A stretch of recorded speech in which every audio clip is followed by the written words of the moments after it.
Hello and welcome to Everest Coaching Institute. Today we will discuss class 11th economics chapter concepts of revenue. But this is my fourth video of this chapter. In the previous videos we discussed in detail about revenue, what is revenue, what are the types of revenue, and then we discussed the market situations, market conditions like perfect competition, what is perfect competition, monopoly and monopolistic competition. फिर हमने discuss किया perfect competition में average revenue, total revenue and marginal revenue curves. Today we will move ahead. आज हम इस chapter के ये last video है और इस वीडियो में हम आगे मोनोपली और मोनोपोलिस्टिक कंपटीशन में एवरेज, टोटल रेवेन्यू और मार्जिनल रेवेन्यू कर्व्स कैसे होते हैं वो डिस्कस करेंगे. पहले हमने जैसे परफेक्ट का कर लिया था where the prices are constant, but now we will discuss where the prices are not constant. ठीक है. सो अब हम आगे करते हैं ये चैप्टर. शुरू करते हैं हम आज की वीडियो.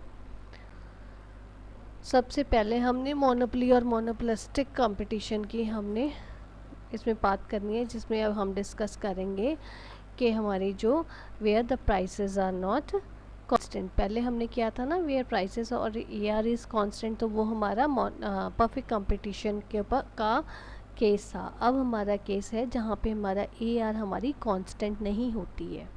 अब वो केस है.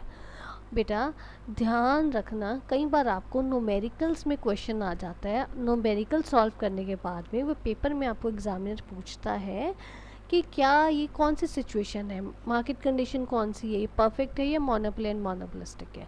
तो एक चीज़ आपने ध्यान रखनी है कि जो हमने परफेक्ट कंपटीशन का केस किया था वहाँ पे सबसे पहले हमने यही बात की थी when A R is constant.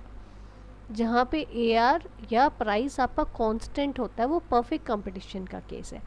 पर जहाँ पे हमारा ए आर या हमारा प्राइस कांस्टेंट नहीं होता वो हमारी मोनोपोली और मोनोपोलिस्टिक कंपटीशन का केस है. ठीक है. तो अब हमने इसकी आपको मैंने इनके टोटल, मार्जिनल और रेवेन्यू कर्व्स उसको समझाने के लिए पहले मैं आपको ये टेबल के थ्रू आपको समझाना चाहूँगी, फिर आप उसको उसके हिसाब से करना, फिर उसके हिसाब से आपको टेबल डायग्राम आपको बहुत अच्छे से समझ आएगा. सो अब ये देखो, पहला है केस है, इसमें दो डायग्राम्स हमारे बनते हैं, दो हमारे टेबल्स हैं. तो दो टेबल्स के हिसाब से पहले केस में हमने प्राइस और टी आर का हम देखेंगे. ए आर टी आर का हमारा रिलेशन आएगा या इस, और फिर हमारा इसमें एम आर का आएगा कि एम आर हमारी नेगेटिव होती है या नहीं आती है. तो तीनों चीज़ें आपने ध्यान से सुननी है. पहले टेबल में देखो, आउटपुट हमें दे रखे in units 1 2 3 4. Price is equal to A R जो आपका डिक्रीज हो रहा है मीन्स ये कांस्टेंट नहीं है. परफेक्ट कंपटीशन में पुराने केस में मैंने आपको दिखाया था जहाँ पे हमारे प्राइसेस कांस्टेंट थे, 15-15 ही चल रहे थे. बट यहाँ पे देखो 15, 14, 13, 20, 12 जैसे जैसे हमारे यूनिट्स हमारे बढ़ रहे हैं, आउटपुट हमारी बढ़ रही है, वैसे वैसे हमारा प्राइस जो है वो कम हो रहा है. और टोटल रेवेन्यू हम कैसे निकालते हैं, प्राइस इंटू आउटपुट मीन पहले केस में 15, देन 2 इंटू 14 28, 39 48. फिर हमने एम आर निकाली. एम आर का फॉर्मूला क्या था, M R is equal to T R N minus T R N minus 1. M R at 1 unit तो सेम ही होता है आपका 15. तो आगे हम 28 माइनस 15 इज़ 13, 39 माइनस 28 इज़ 11, 48 माइनस 39 इज़ 9. ये हमारा एम आर आ गया. तो इस टेबल को अगर आप केयरफुली ऑब्ज़र्व करो कि ये टेबल क्या कह रहा है. ये देखो टेबल क्या कहता है कि पहली चीज़ तो ये कि हमारी ए आर जो है हमारी कांस्टेंट नहीं रही है, ये हमारी डिक्लाइन हो रही है. क्योंकि हमारी ए आर डिक्लाइन हो रही है तो उसका इम्पैक्ट आपका एम आर के ऊपर भी पड़ेगा. एम आर भी हमारी डिक्लाइन हो रही है. ठीक है, ये चीज़ समझ आई ना, ए आर भी डिक्लाइन हो रही है, एम आर भी डिक्लाइन हो रही है. पर इसमें एक चीज़ देखो, एम आर और ए आर का रिलेशन देखो. M R sorry A R आपका 1 से डिक्लाइन हो रहा है, 15 से 14 हुआ, 14 से 13 हुआ, 13 से 12 हुआ, 1 1 रुपीज़ डिक्लाइन हो रहा है. पर आपकी MR जो है वो 2 रुपीज़ हो रहा है डिक्लाइन को, 15 से 13, 13 से 11, 11 से 9, मीन्स आपका MR का रेट ज़्यादा है और AR का डिक्लाइन होने का रेट कम है। AR का कम रेट है और MR का रेट ज़्यादा है। ठीक है, अब तक हमने दो चीज़ें समझी इसमें। पहला केस कि हमारी AR कांस्टेंट नहीं है, वो डिक्लाइन हो रही है, और MR भी डिक्लाइन हो रही है। दूसरा कि AR हमारी कम रेट पे डिक्लाइन हो रही है और MR हमारी ज़्यादा रेट पे डिक्लाइन हो रही है। अब क्या कह रहा है वो, MR जब हमारी डिक्लाइन हो रही है तो इसका मतलब तो जब हमारी MR डिक्लाइन होगी तो टोटल रेवेन्यू में कंट्रीब्यूशन उसकी कम हो रही है ना, क्योंकि हर एक के यूनिट जो हम एक्स्ट्रा सेल कर रहे हैं उसमें हमारे को कम मिल रहा है। सो जो MT, इसका मतलब क्या है, इसका इम्पैक्ट इसके साथ भी जुड़ता है ना, MR का TR के साथ। अब MR जो है हमारी डिक्लाइन हो रही है, उसका इम्पैक्ट ज़्यादा रेट पर डिक्लाइन हो रही है, तो उसके कारण ये टोटल रेवेन्यू में कंट्रीब्यूशन कम दे रहा है। तो टोटल रेवेन्यू देखो आप बढ़ रही है, 15 से 28 गई, पहला 13 बढ़ी, फिर 11 बढ़ी, फिर 9 बढ़ी, बढ़ रही है, पर वो डिमिनिशिंग रेट पे बढ़ रही है, इंक्रीजिंग रेट पे वो नहीं इंक्रीज हो रही है। ठीक है, सो ये हमने 3 ऑब्जर्वेशंस इसमें हमने टेबल में ऑब्जर्व की हैं। आपको समझ आई ये बात जो मैं आपको कहना चाहती थी इस चीज़ में, कि ये आपको टेबल क्या समझा रहा है, ये आपको टेबल ये बात आपको समझा रहा है। अब एक मैंने टेबल और आपको बना के दिया, ये देखो ये वाला। अब आप कहोगे कि ये क्यों बना के दिया हमें टेबल। ये टेबल जो है मैंने इसलिए बनाया है क्योंकि ये टेबल आपको जो है वो उस चीज़ में बताएगा कि क्या हमारी MR ज़ीरो हो सकती है। अगर आपको क्वेश्चन आ जाता है कि क्या आपकी MR ज़ीरो हो सकती है या नेगेटिव हो सकती है, तो उस केस में आपने इस तरह से टेबल बना के उसको एक्सप्लेन करना है। ठीक है, अब देखो यूनिट्स हमने वही सिंपल, आपको इजी समझ आए इसके लिए मैंने आपको ये जो दिए हैं 1 2 3 4 यूनिट्स आपको दे रखे हैं। ठीक है, प्राइस आपको दे रखा है 10 9 6 4, डिक्लाइन हो रहा है, कांस्टेंट नहीं है। टोटल रेवेन्यू हमारा कितना आ जाएगा, 10 18 18 16। ठीक है, आउटपुट को अगर आप एवरेज रेवेन्यू से मल्टीप्लाई करोगे टोटल रेवेन्यू आ जाएगा।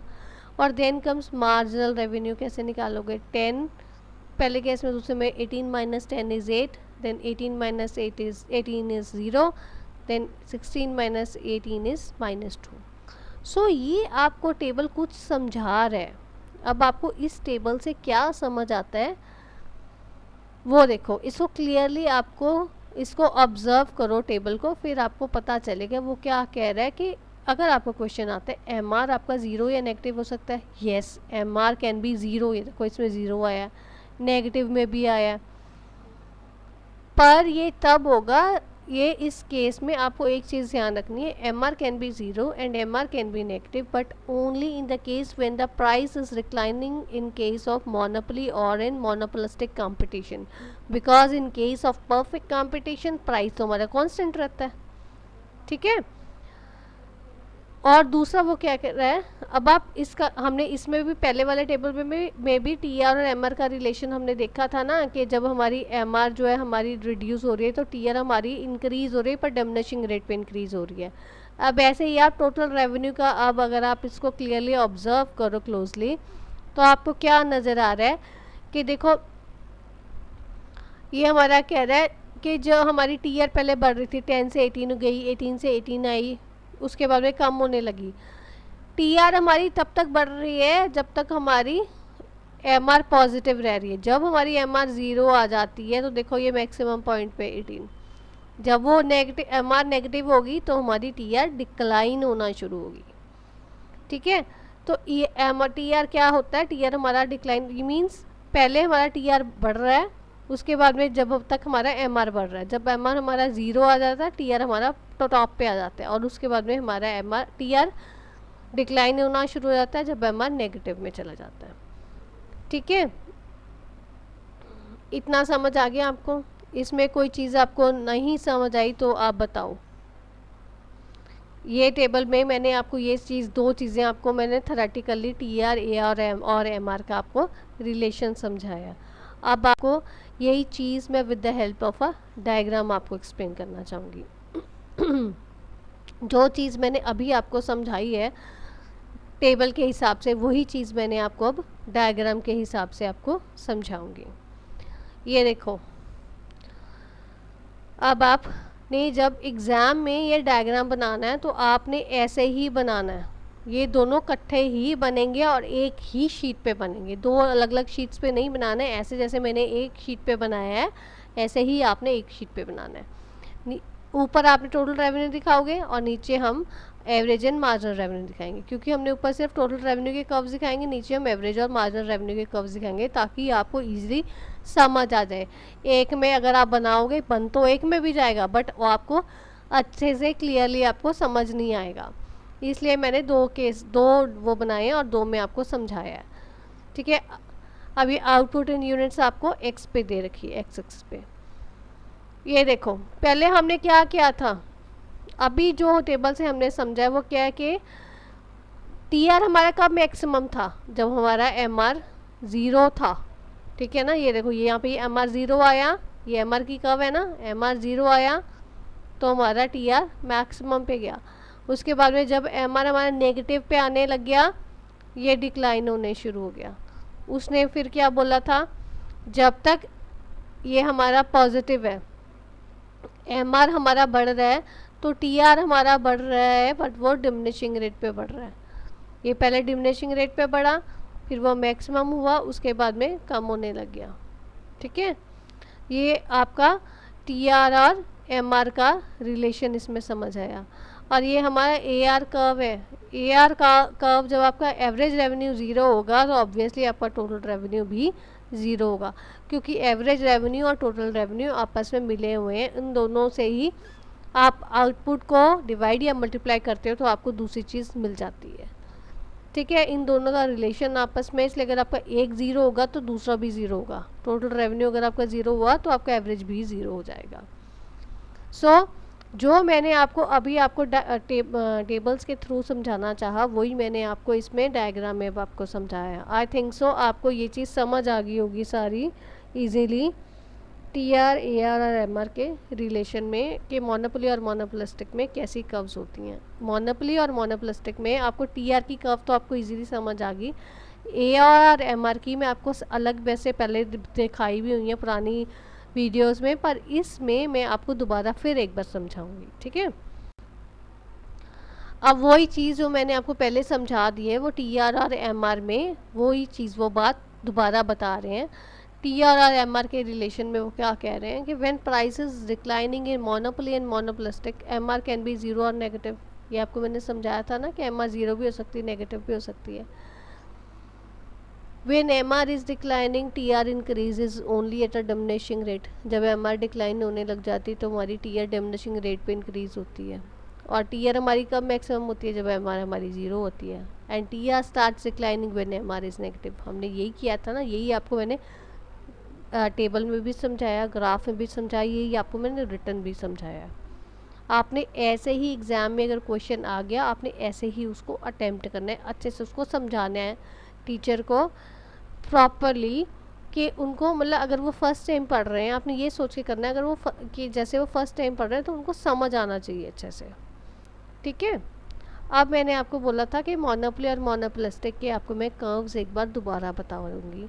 अब ये देखो, एवरेज रेवेन्यू और टोटल रेवेन्यू का तो कर्व वही रहना है हमारा। मोनोपोली में और मोनोपोलिस्टिक में एवरेज और मार्जिनल रेवेन्यू का हमारा कर्व जो है वो रह गया था, वो मैंने आपको पहले पुरानी वीडियो में करवाया था, बट इस वीडियो में मैं आपको दोबारा बता रही हूँ कि एवरेज रेवेन्यू और मार्जिनल रेवेन्यू का कर्व हमारा कैसा होता है।